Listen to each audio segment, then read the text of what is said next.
You know those difficult conversations, the ones where everything just goes completely off the rails? But then there are others where somehow you actually end up feeling closer. What's the deal? Well, today we're going to dive right into the anatomy of those moments. It turns out the big difference isn't even what you say. It's about which part of you, your inner operating system, is actually doing the talking, right? I mean, we've all been on both sides of that coin. The exact same conflict can either heal a relationship or just tear it apart. So what is it? What makes all the difference? Well, it's like this. Every single tough conversation starts at a fork in the road. So here are those two paths. On one side, you've got path number one, collision. This is all about proving guilt, getting that moral victory. But what it really does is shatter any sense of safety. Then there's path number two, repair.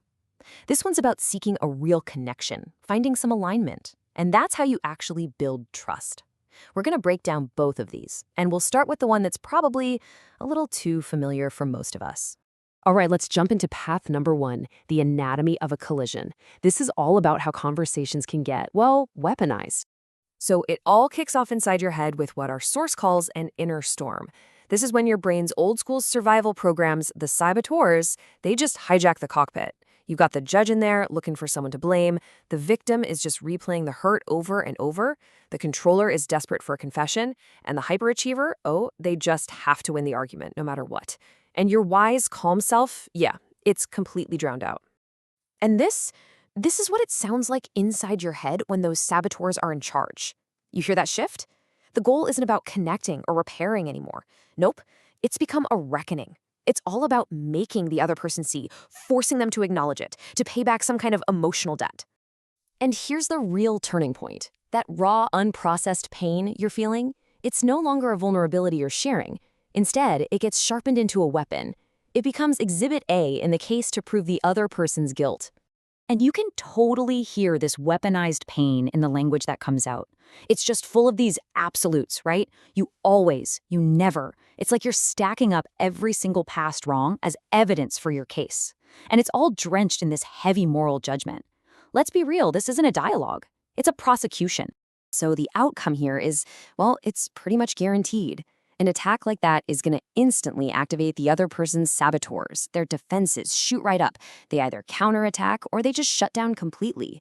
And now what you have are two sets of survival brains just fighting each other. Your conversation has officially become a collision.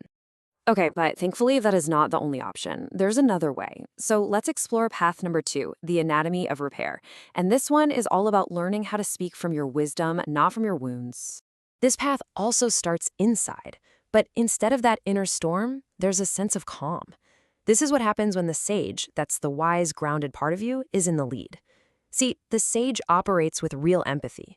It navigates with an eye on the long-term health of the relationship. It explores with curiosity, and it activates your deepest core values. And just listen to how different the inner monologue is here. The goal is closeness. The desire is simply to be understood.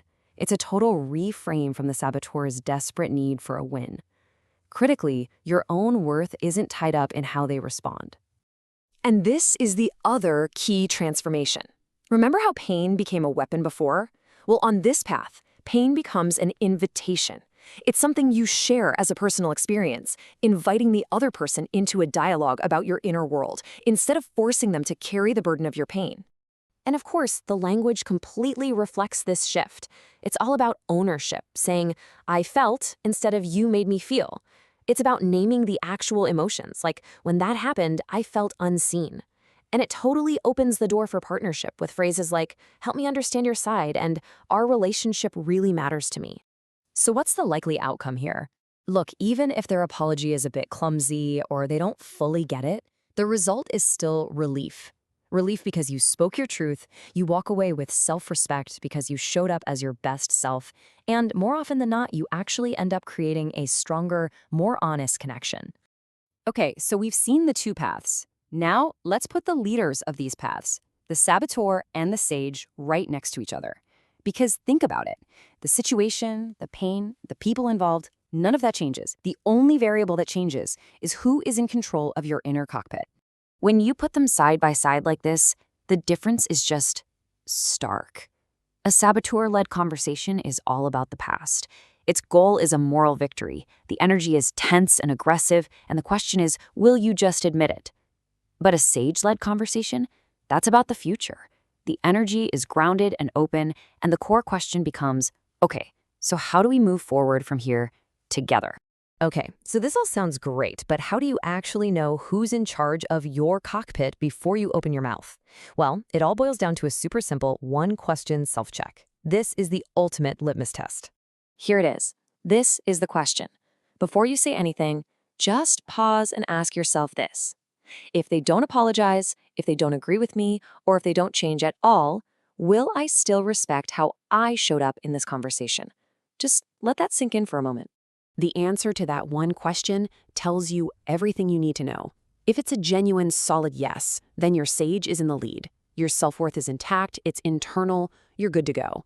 But if the answer is no, or even a hesitant maybe, that means your saboteurs are driving. Your validation is completely tied to their response. And that's your cue to hit pause.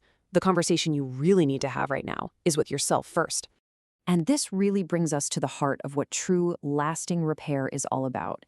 It only happens in that really narrow, really courageous space where you can honor your own pain while also preserving the humanity of the other person.